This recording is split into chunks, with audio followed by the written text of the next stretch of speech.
Deux bombes dans le lac vert. On est en train de voir comment ici la ville est mouvementée, où une bombe également vient de toucher le quartier Lac Vert, et c'est là où nous nous dirigeons présentement. Comme vous pouvez le remarquer, ici il y a une agitation tellement énorme de la population face à ces deux bombes qui viennent présentement de toucher cette partie de la ville de Goma, c'est-à-dire le quartier Lac Vert et le quartier Mugunga. Des bombes viennent de toucher en tout cas cette partie de la ville. Au Salinini. Vous pouvez follow Zouapete, vous pouvez aussi bomber, vous pouvez répliquer. Dans un moment, il y a discours, dans un moment, il y a un discours, il y a 8 minutes, il y a 9 minutes, il y a une minute, il y a ba beti biso masasi yo beti masasi ba beti biso minduki yo beti minduki ba bwakeli biso bombe yo bwakeli biso bombe respect ekota ndeni ba respecter République démocratique du Congo ndeni RDC wana ba respecter ndeni ba kondina biso bazana kaka discours eke awe zongi awa discours eke awe zongi awa.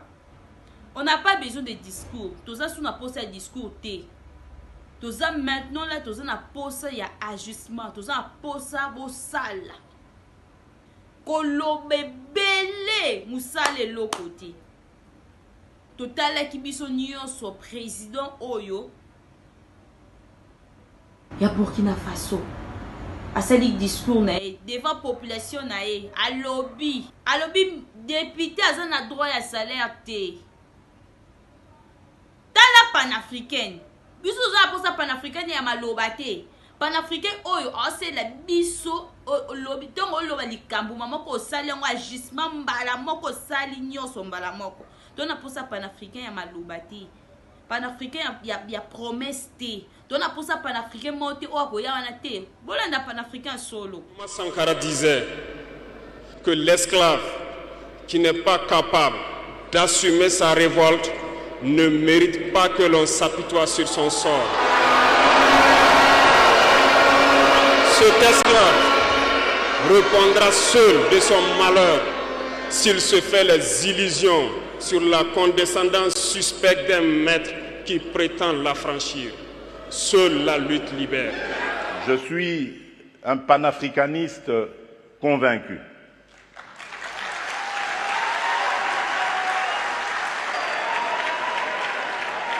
Nous devons arrêter de rejeter nos responsabilités sur les étrangers non africains. La colonisation, ça fait une soixantaine d'années qu'elle allait terminer en Afrique.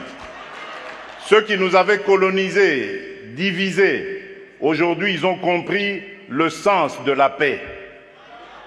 J'en veux pour preuve la France et l'Allemagne, pour ne citer que ces deux pays, qui étaient les meilleurs ennemis dans le passé et qui sont les meilleurs amis aujourd'hui, le moteur de l'Union européenne. Tant que nous ne réfléchirons pas comme ça, eh bien ces gens-là, ces amis, ces partenaires à qui nous rejetons toujours la faute, ils continueront à nous prendre pour des irresponsables, ils ne nous respecteront jamais. Et je m'en vais vous dire que si pour se libérer, un esclave se fait des illusions sur la providence d'une croyance que son maître lui a imposée pour le maintenir dans les ténèbres, il se fout le doigt dans l'œil. Il restera à jamais aveugle dans les ténèbres et ne verra jamais le jour. Mais nous voulons aussi dire qu'il est temps que les Africains arrêtent de s'apitoyer sur leur sort, de se morfondre, de se lamenter. Il faut lutter. Ça ne viendra pas du ciel tout seul. Il faut lutter d'abord et Dieu va vous aider. Et le Burkina Faso est prêt à aider tous les peuples qui vont mener cette lutte.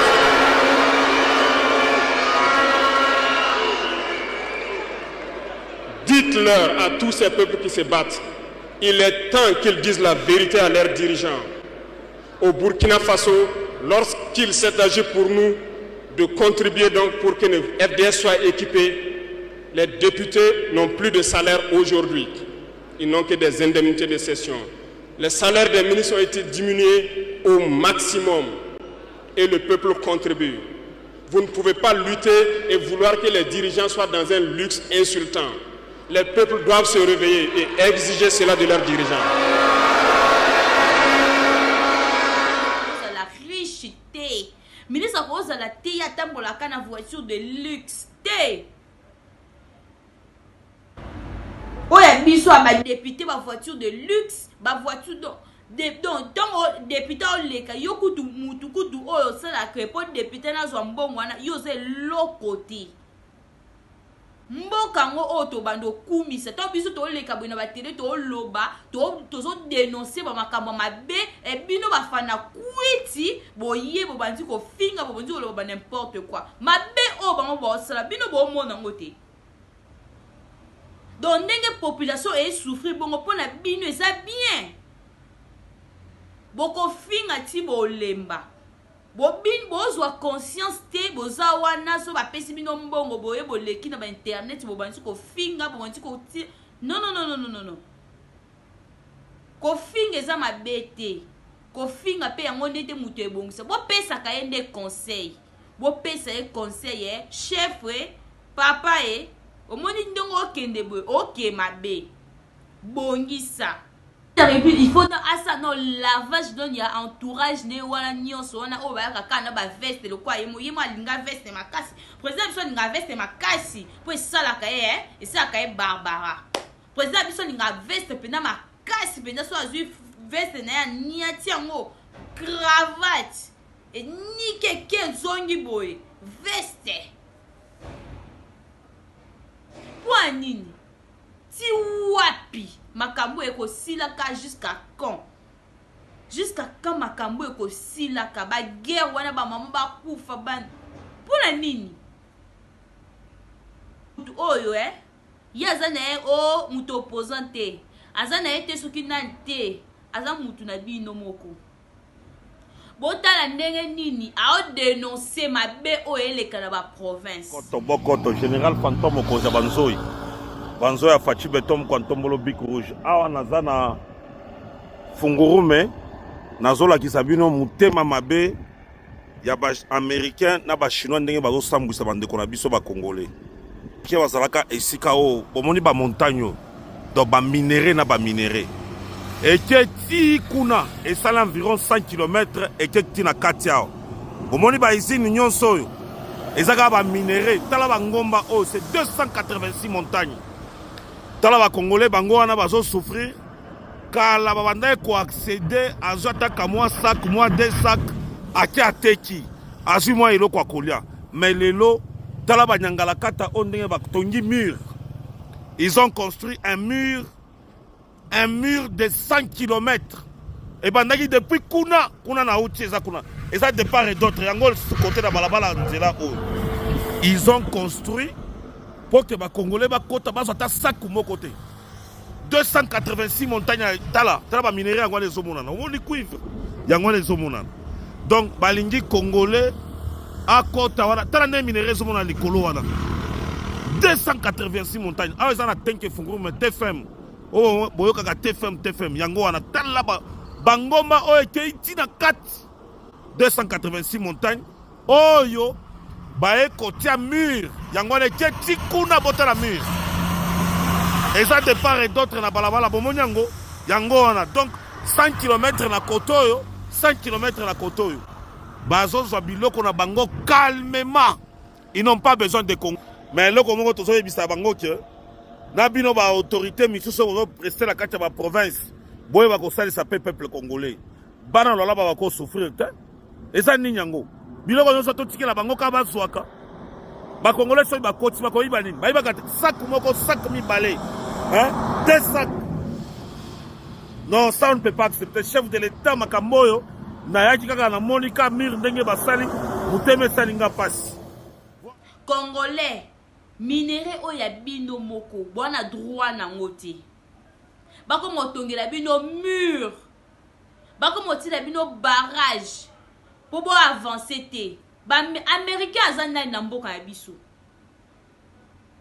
ba français na baza ba nani na mboka na biso mtotina bino boke osigner ba contrat na bino te omoni exe osigner ba papier exe o voyager mingi tande komo kangabino na kingo te bosala nini boloba nini na population elo ni kende ko bundela biso bitumba na kuna parce que bateau oyo moni que il faut obundisa bende kende ko bombarder biso ata ville moko so ya Kigali so ville ni ko bombarder biso kuna o bombarder respect ko tabengane na biso Rwanda ba Rwanda waza kati ya République démocratique du Congo bengane na biso bango fouté la biso ba soda salaire o ekoki tongo kote na pouvoir obaki ba soda ba kozana salaire na bango ya malonga soda za salaire ya malonga te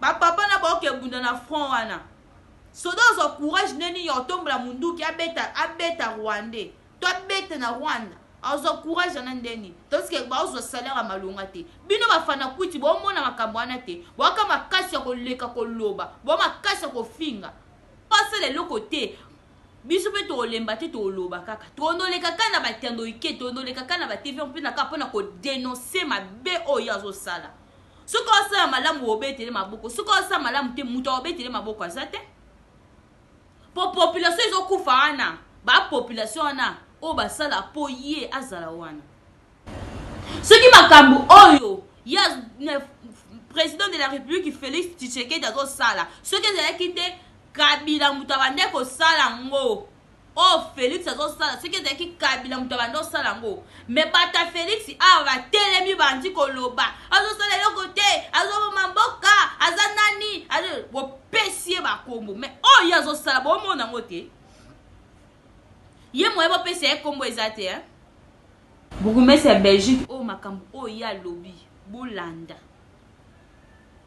en tout cas tosukia émission Sili. Émission est Sili. Émission Sili. L'émission est Sili Boy. L'émission na Kati Boy. À vous aujourd'hui avec gravité. Une tragédie se déroule sous nos yeux en République démocratique du Congo. La vie de centaines de milliers d'enfants, de femmes et hommes est en danger. La situation à Goma est particulièrement dramatique. La ville est encerclée par les forces du M23, un groupe armé de rebelles soutenu par le Rwanda. Près de 2 millions de personnes sont prises au piège à Goma. Les principales voies d'approvisionnement sont bloquées par les rebelles. La situation humanitaire s'aggrave de jour en jour. Face à cette crise, l'Union européenne et la Belgique doivent agir. Il faut que le gouvernement rwandais cesse de soutenir les rebelles. Il faut que les autorités congolaises cessent tout appui aux forces démocratiques de libération du Rwanda. Il faut aussi mettre en place, sous l'égide des Nations Unies, un tribunal pénal international pour la République démocratique du Congo. Il faut en effet rendre justice aux victimes, arrêter les seigneurs de guerre et les condamner pour les atrocités commises en toute impunité depuis des années. Je pense notamment aux 500 000 femmes victimes de viols. Nous devons unir nos voix et nos efforts pour mettre fin à cette tragédie. Ces violences doivent cesser immédiatement.